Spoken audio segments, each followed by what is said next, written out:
Hello and welcome, ladies and gentlemen, to a new episode of Africa Today, where we get you the latest news and events taking place on the African scene. And we will start off our major top stories and reports. And starting off with our major top stories and reports of the day, President Abdel Fattah el-Sisi and Russian Foreign Minister and Russian Intelligence Service Chief, Sergei Narishkin, discussed the regional situation. More details in the following report. The presidency said that President Abdel Fattah el-Sisi met on Tuesday with Director of Russian Foreign Intelligence Sergei Narishkin to discuss ways to stabilize the Middle East amid Israel's war on Gaza. The meeting was also attended by the head of the General Intelligence Service, Major General Abbas Kamel. President el-Sisi and Narishkin reviewed Egypt's efforts to calm the regional escalation through diplomatic engagement with all parties. They also affirmed that an immediate ceasefire in Gaza and the unfettered flow of sufficient humanitarian aid and relief to the Strip are fundamental steps to diffusing regional tension. El-Sisi also reaffirmed that there is a crucial need to reach a just and comprehensive settlement of the Palestinian issue through establishment of the Palestinian state on the 1967 borders with East Jerusalem as its capital to ensure peace and stability in the Middle East. During the meeting, el-Sisi and Narishkin also discussed several African issues, counter-terrorism efforts, and the latest developments internationally, especially in Ukraine and Afghanistan. The two sides emphasized their commitment to continuing consultations and coordination between the two sides on various issues.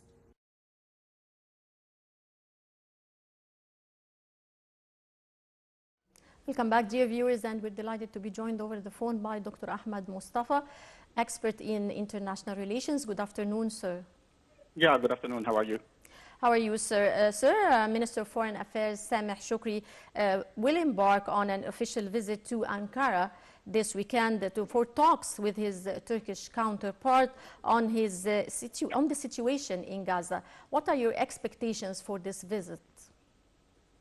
I think this visit will be fruitful because now, after the resuming the relationships between Egypt and Turkey, especially after the good visit of the figure number one, Mr. Erdogan, 2 months before, as well as this official visit for Mr. Shoukry to his counterparty, Mr. Fidan. Turkey trying to take just a good stance towards the Gaza issue, and even the declarations of Mr. Erdogan, the president of Turkey, also was very supportive because he already gave some meaning to this process when he said that Netanyahu is the reason of the problem and he should stop, as well as he called several times just to see the fire and said that Israel is the troublemaker in the region and should be reliable for this. And according to the latest escalation between Israel after the Israeli attack to the Iranian consulate in Syria by violation of the international law and the diplomatic law, and then the retaliatory operation from the Iranian side, which was very painful by all the testimony of the West and Israel itself.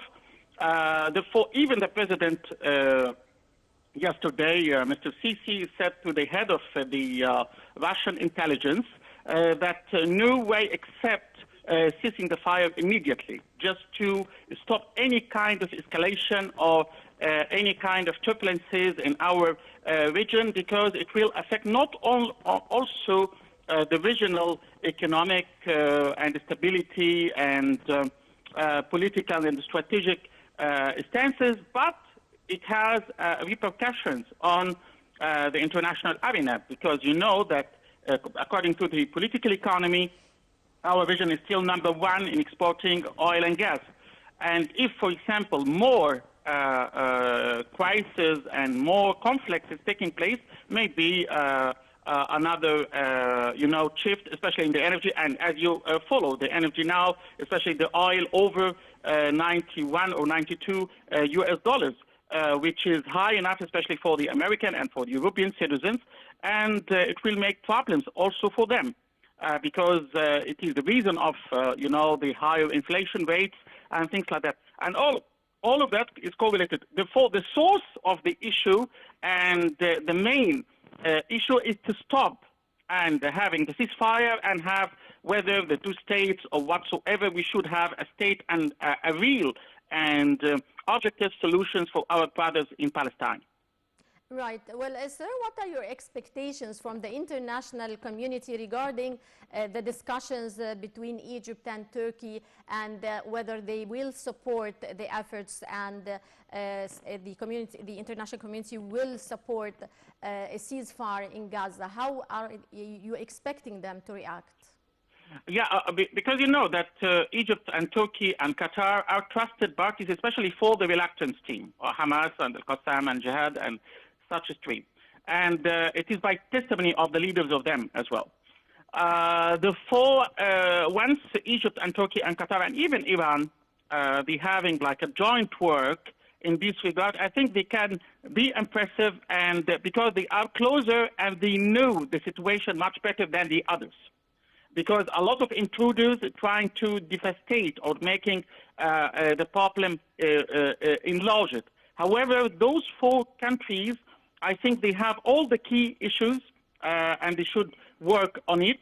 And they know how to settle all of that. And all of them, they already agreed that only the ceasefire and giving the Palestinians their aggrieved rights since 75 years, it is the only solution for this problem, because we cannot bear more apartheid system that is most of the time oppressive and unfair for our even brothers in humanity. Mm-hmm. And what about if they are our brothers even in religion and in the region and in the Arabism? I think this is really the responsibility of the four countries, especially if we are talking now about Egypt and Turkey. Yes, they are the right parties to put solutions and scenario for the best and for the goodness of our brothers in Palestine in the future. Mm-hmm. Sir, how does Iran justify its attack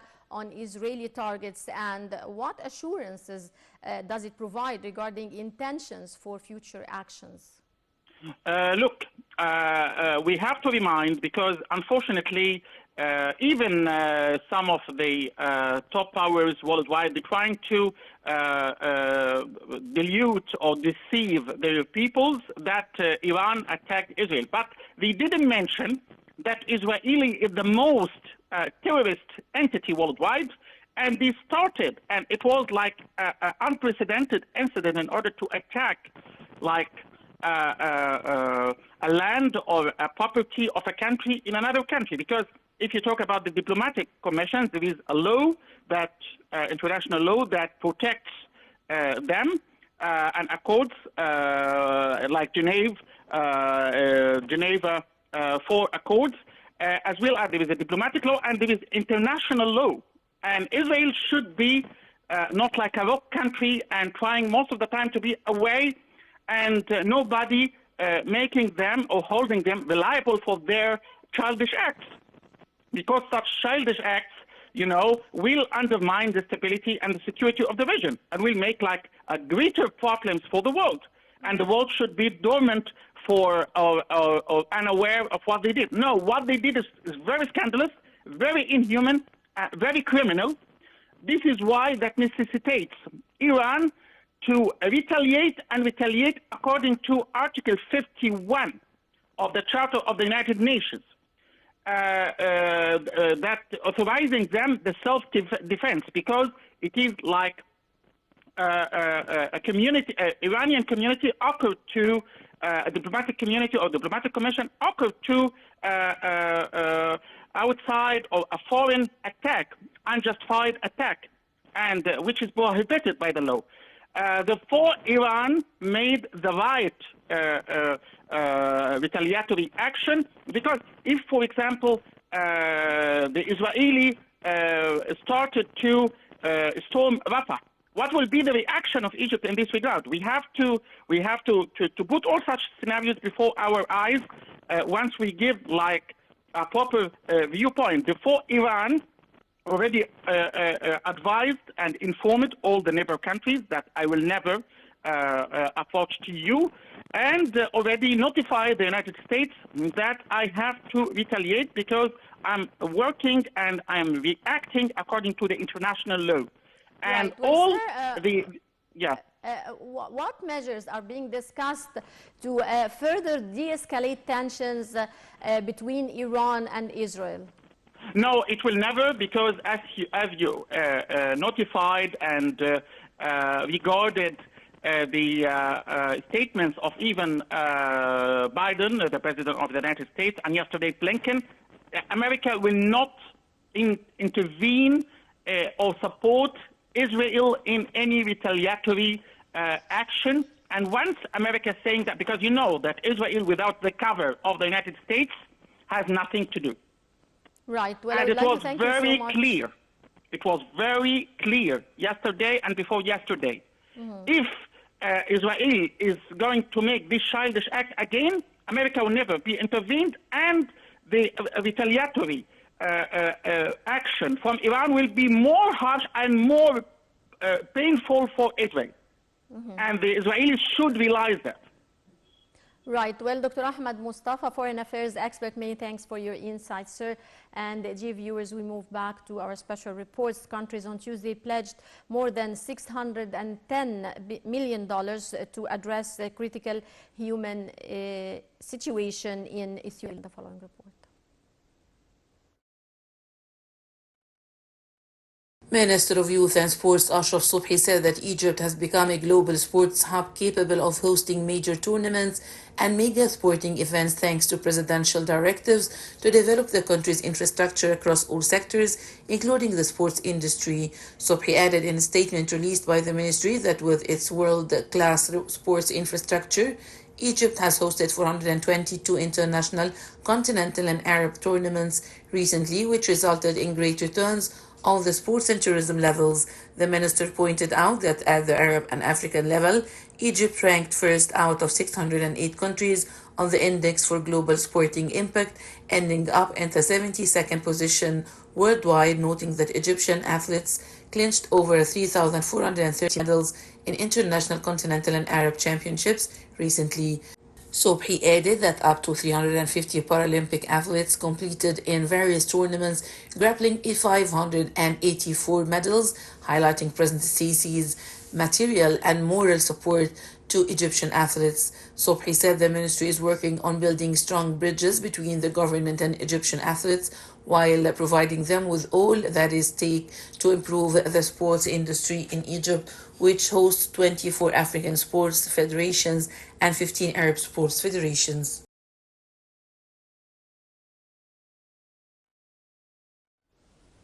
Welcome back. That was a report on the Minister of Youth and Sports, Ashraf Subhi, who asserted that Egypt has turned into a hub for international and African championships. And now we move back to our previous report on the humanitarian situation in Ethiopia, and we apologize for the error. The United Nations appealed Tuesday for pledges to address the critical humanitarian situation in Ethiopia, where more than 21 million people need aid and a dire food crisis is deepening. A donor conference at the United Nations European headquarters Tuesday aims to raise significant pledges towards the 1 billion urgently needed to cover and a donor conference at the United Nations European headquarters Tuesday aims to raise significant pledges towards $1 billion urgently needed to cover aid for just the next 3 months. Ethiopians face rumbling internal conflicts and economic and climate shocks and an increasingly dire food and malnutrition crisis. The United Nations has said a whopping $3.24 billion is needed this year alone, including to assist some 4 million internally displaced people. But so far, the plan is less than 5% funded. The commissioner of the Ethiopian Disaster Risk Management Commission said that the Ethiopian government has committed $250 million for food support over the coming months. The United Nations said an initial $1 billion was needed for the urgent aid response through the end of June. It is also needed to prepare for the lean season from July to September, when around 11 million people are projected to be critically food insecure. The event, co-hosted by the governments of Ethiopia and Britain, comes a day after a similar pledging conference for Sudan held in Paris raised $2.1 billion.